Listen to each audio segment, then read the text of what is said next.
Halo semuanya, kembali lagi bersama saya di sini dan bagaimana kabar kalian semua? Semoga sehat selalu ya. Nah, seperti biasa, kali ini saya akan menemani kalian kembali dengan membawakan lanjutan alur cerita film Martial Universe. Dan langsung saja, tanpa berbasa-basi lagi, siapkan posisi yang nyaman dan mari kita putar alur cerita filmnya.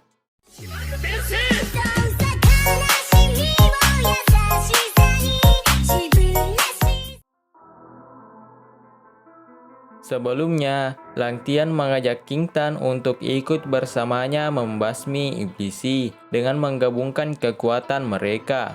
Namun, untuk menggabungkan kekuatan Yin dan Yang mereka berdua harus saling berdekatan dengan intim. King Tan pun menyetujuinya dan bersedia mengikuti Lang Tian dan tanpa ragu juga akan melakukan apapun demi keselamatan Lindong. Mereka kemudian mulai menggabungkan kekuatan mereka. Namun, racun es di dalam tubuh King Tan sangat kuat, sehingga mereka tidak mampu menahan dinginnya racun es milik King Tan, dan hampir membuat tubuh mereka membeku. Lindong sedang mencari King Tan di hutan. Dia kemudian mendatangi perkemahan sekte boneka Yin. Namun, mereka tidak menemukan apa-apa di sana, karena sekte boneka Yin sudah lama meninggalkan tempat itu. King Su kemudian menyusul Lindong dan meyakinkannya jika Lei pasti tidak akan melukai King Tan, karena Lindong memiliki sesuatu yang sangat diincarnya. Dia mengingatkan Lindong untuk tidak bertindak terburu-buru dan menyarankan untuk kembali ke Menara Qiwu. Setelah Lindong pergi, tiba-tiba King Su merasakan udara dingin dan merasa jika ada sesuatu yang mencurigakan. Malam harinya, Lindong bertemu dengan Ying Huan. Mereka membicarakan Lang Tian. Ying Huan mencurigai Lang Tian jika King Tan telah diselamatkan dan telah membawa King Tan ke gerbang Yuan dan sengaja tidak membawanya kembali ke Serkat Jimat untuk membuat Lindong terus khawatir. Namun, Lindong menyuruh Ying Huan untuk tidak berpikiran negatif kepada Lang Tian karena dirinya telah menganggap Lang Tian sebagai saudaranya dan telah berulang kali menyelamatkan dirinya dan King Tan. Dia tidak percaya jika Lang Tian akan mengkhianatinya. Lindong kemudian menyuruh Ying Huan untuk tidak ikut campur lagi dalam masalah mereka. Ying Huan pun sangat kecewa dan pergi meninggalkan Lindong.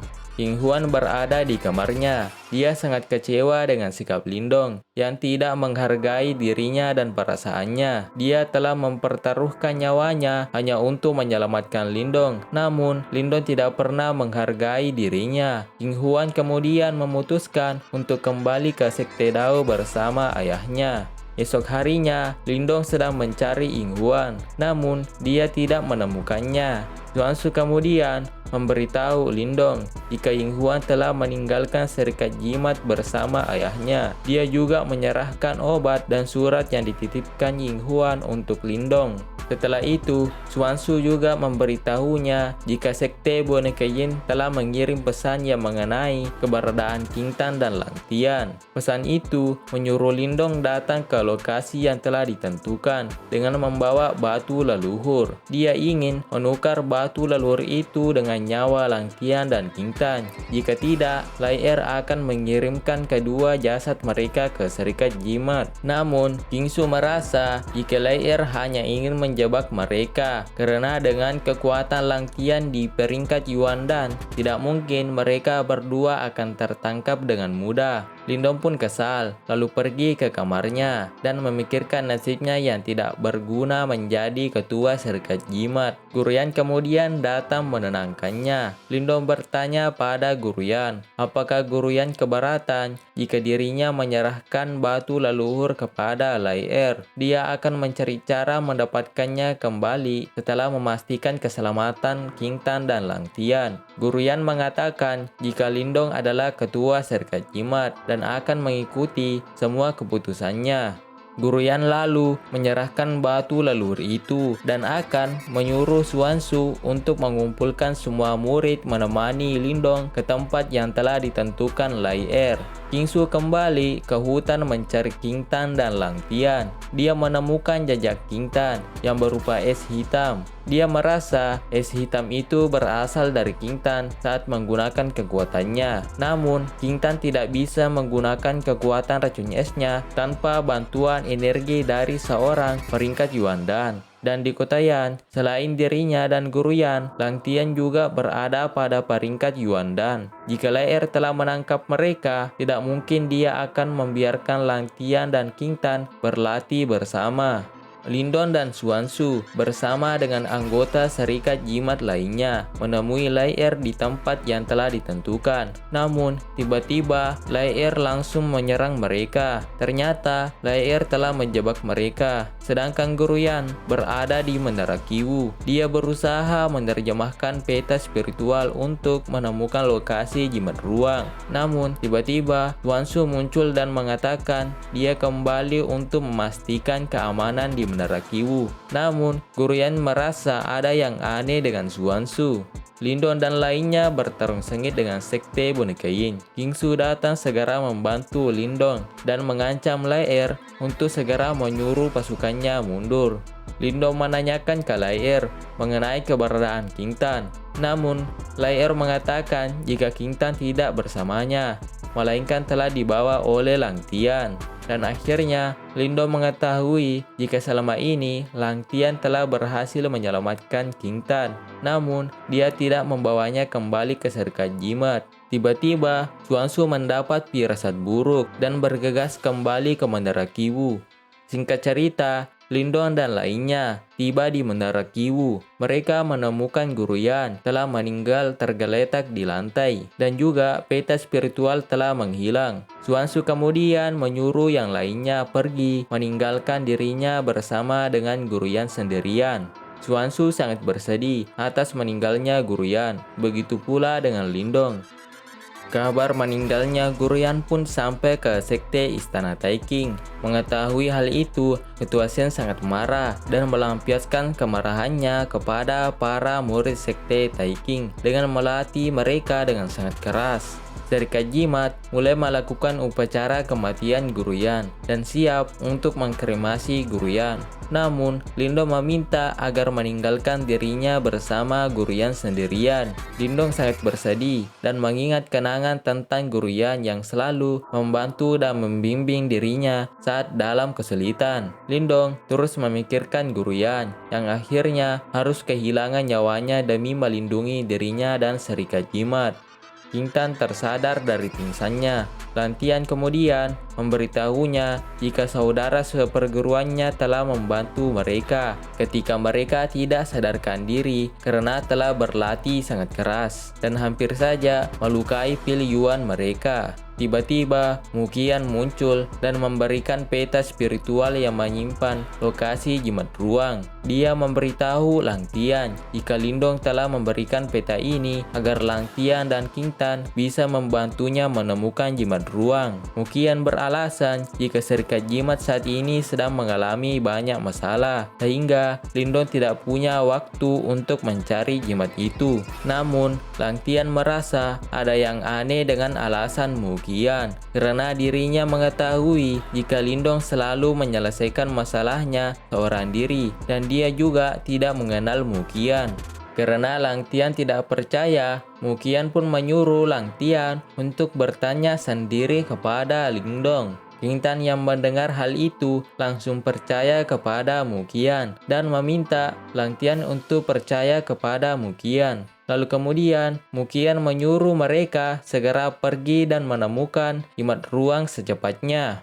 Setelah Lang Tian dan Kintan pergi, Lai Er menemui Muqian. Dia sangat kecewa kepada Muqian karena telah menggunakan dirinya dan sekte boneka Yin sebagai umpan untuk mendapatkan peta spiritual. Namun, setelah Muqian mendapatkan peta itu, tanpa ragu memberikannya kepada Lang Tian. Mukian menertawakan Lai yang sangat bodoh dan mengatakan jika peta itu belum bisa dipastikan asli atau palsu. Ternyata Mukian memberikan peta itu kepada Lang Tian karena dia ingin menghukum Lang Tian dan menggunakannya untuk menguji peta itu dan memastikan keasliannya. Dia lalu menyuruh Lai dan pasukannya kembali ke kota Dagui.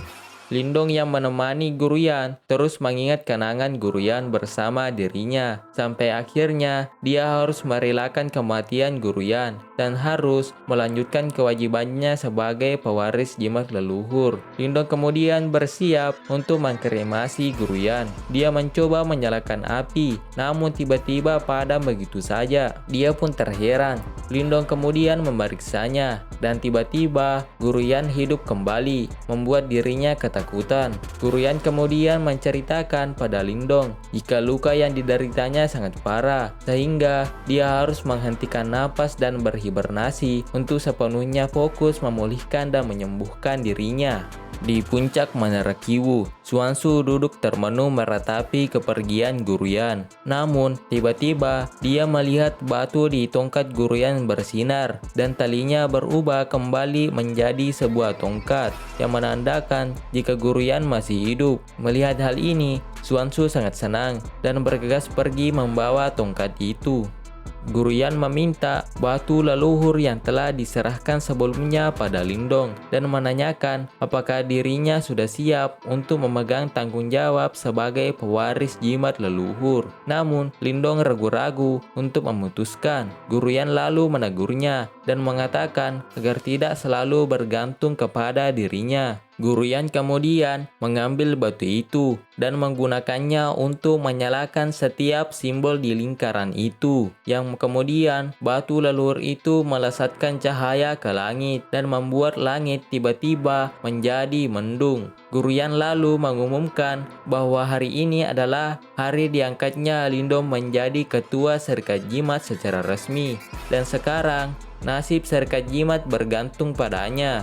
Sinar cahaya itu kemudian bergabung di atas langit membentuk pilar cahaya dan memberi peringatan ke semua orang. Qingsu yang melihat pilar cahaya itu dari atas menara, dia mengucapkan janjinya sebagai utusan jimat yang akan selalu melindungi Lindong. Harta Menara Qiwu yang sebelumnya telah diubah menjadi energi untuk membantu menahan Menara Jimat mulai muncul dari balik awan dan kembali ke Menara Qiwu melewati Istana Tekin dan Sekte Dao.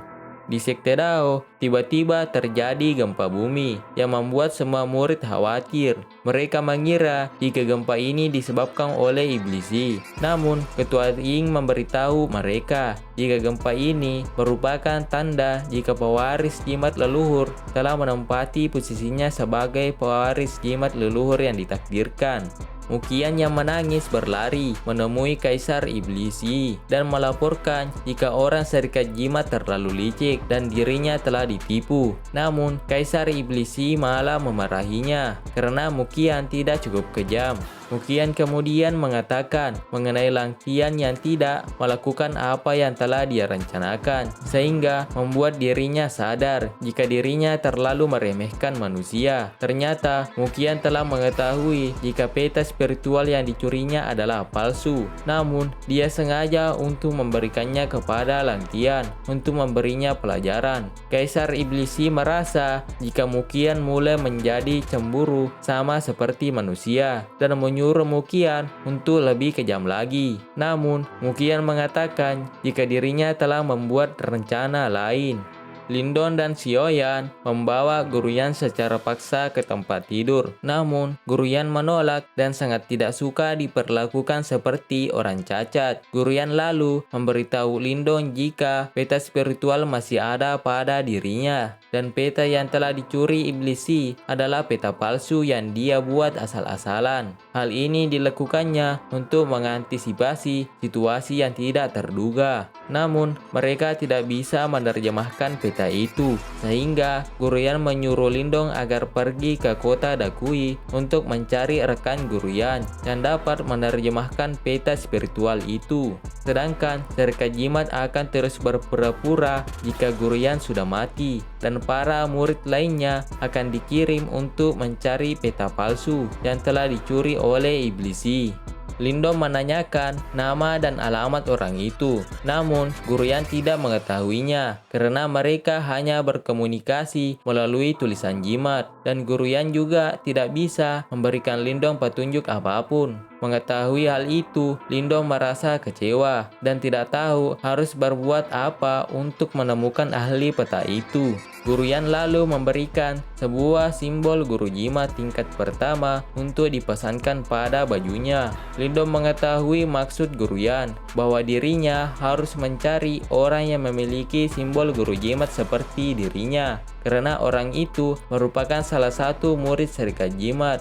Lindong kemudian bercanda jika dia akan menggeledah setiap orang yang ditemui di kota Dakui untuk menemukan simbol guru jimat.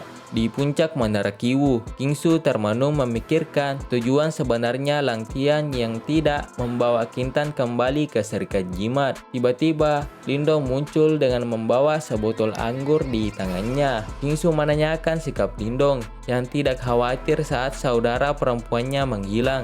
Lindong mengatakan jika dirinya percaya pada Lang Tian dan Kintan akan lebih aman bersama Lang Tian dan akan membantu Kintan menghilangkan racun es di tubuhnya.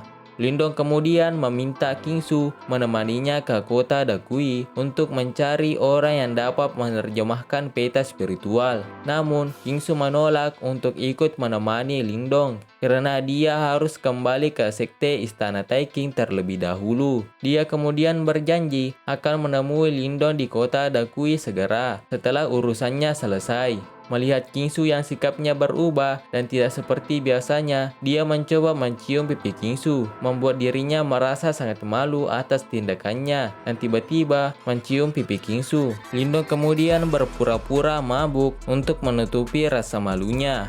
Lindong dan Xiaoyan ditemani oleh Xuanzu keluar dari kota Yan untuk pergi ke kota Dakui. Lalu, Xuanzu kemudian memberinya tas kosmik yang di dalamnya terdapat semua aset Serikat Jimat yang dapat Lindong gunakan. Xuanzu juga memperingatkan Lindong untuk menggunakannya dengan bijak. Saat mereka akan berpisah, tiba-tiba mereka mendapatkan pesan dari Kintan yang memberitahu Lindong bahwa saat ini dirinya sedang bersama dengan Lang Tian. Kintan berjanji akan kembali setelah menyelesaikan sesuatu yang ingin dilakukannya. Mengetahui jika Kintan bersama Lang Tian membuat Xiaoyan khawatir karena dia mengira jika Lang Tian adalah orang jahat. Namun, Lindong menenangkannya dan berjanji akan menjemput Kintan segera setelah urusan di kota Dakui selesai. Setelah Lindong dan Xiaoyan pergi, tiba-tiba Kingsu keluar dan berbicara dengan Xuanzu jika dirinya berpura-pura pergi ke Istana Taiking.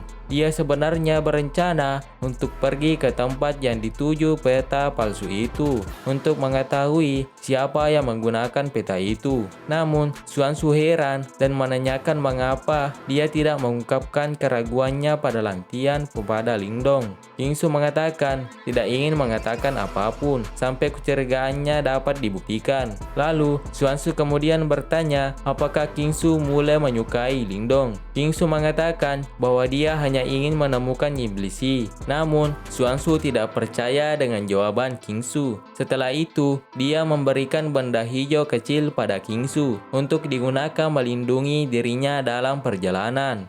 Di Sekte Dao, Ying Huan dikurung dalam kamarnya dan dijaga oleh Wu Dao. Dia tidak mengerti mengapa ayahnya mengurung dirinya, dan Ying Huan mencoba segala cara untuk membuat Wu Dao dan ayahnya membiarkannya keluar. Namun, dia tidak dibiarkan keluar. Ying Huan kemudian melihat cermin ajaib miliknya, lalu kemudian melihat dirinya bersama Lindong. Namun, Ying Huan makin kesal saat dia mengingat jika Lindong pernah menggunakan cermin itu untuk melihat takdirnya bersama Kingsu. Ying Huan kembali mencoba keluar dari kamar. dan mengetahui jika mantra penghalang sekarang membiarkannya keluar. Namun saat dirinya berjalan keluar dari kamar, tiba-tiba dia melihat seorang wanita yang memberinya gaun dan mengatakan bahwa dia akan segera mewarisi misi hidupnya. Ketua Ying kemudian menghampirinya dan mengatakan jika dirinya adalah pewaris dari guru jimat es. Ying Huan sangat bersemangat dan berpikir jika dirinya akan menjadi seperti Lingdong. Namun, setelah Ketua Ying memberitahunya bahwa untuk menjadi guru jimat es, Ying Huan harus melepaskan semua keinginan dan tidak memiliki perasaan cinta pada seseorang. Mengetahui hal itu, Ying Huan pun kecewa karena dia tidak ingin melupakan Lindong. Ketua Ying kemudian menyarankan agar Ying Huan segera memutuskan hubungannya dengan Lindong sekarang sebelum dia makin mencintai Lindong. Ying Huan pun kembali ke kamarnya dan memikirkan hubungannya dengan Lindong. Dia pun bersedih dan lalu mengirim pesan kepada Guru Yan untuk meminta nasihat dan bantuannya untuk dipertemukan dengan Lindong. Guru Yan menerima pesan dari Ying Huan dan merasa gemes dengan pesan itu. Guru Yan lalu bertanya pada Xuan Su, siapakah pasangan yang lebih baik bagi Lindong? Apakah King Su atau Ying Huan? Namun, Xuan Su tidak bisa memilih karena kedua wanita itu memiliki kelebihan masing-masing. Guru Yan lalu memutuskan untuk membantu Ying Huan karena dia ingin memastikan agar Lindong mendapat dukungan dari Sekte Istana Taiking dan Sekte Dao.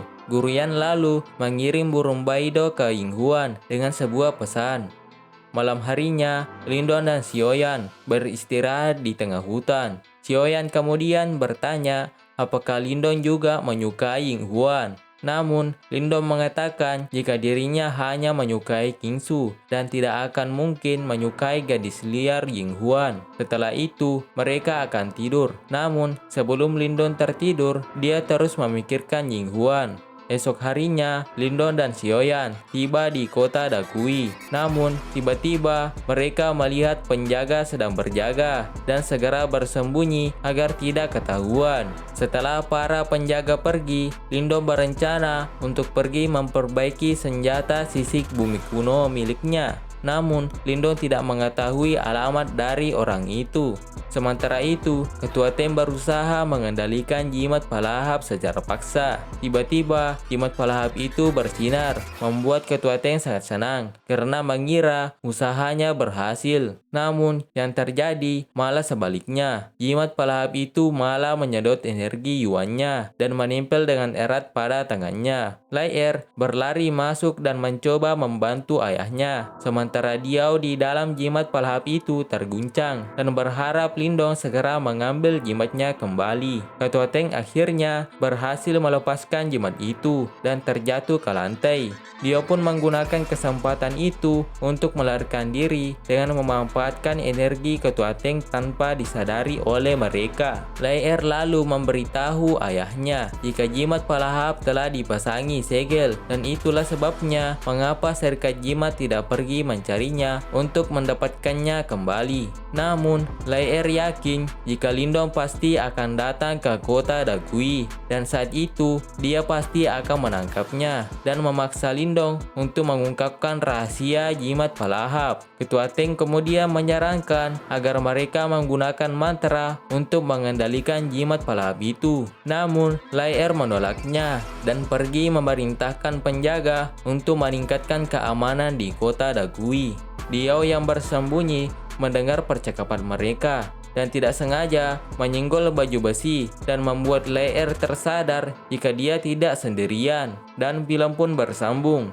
Dan seperti apakah keseruan selanjutnya? Kita akan bahas di part 12 ya teman-teman. Oke, segitu aja. Jangan lupa di subscribe ya teman-teman. Dan sampai jumpa di video berikutnya.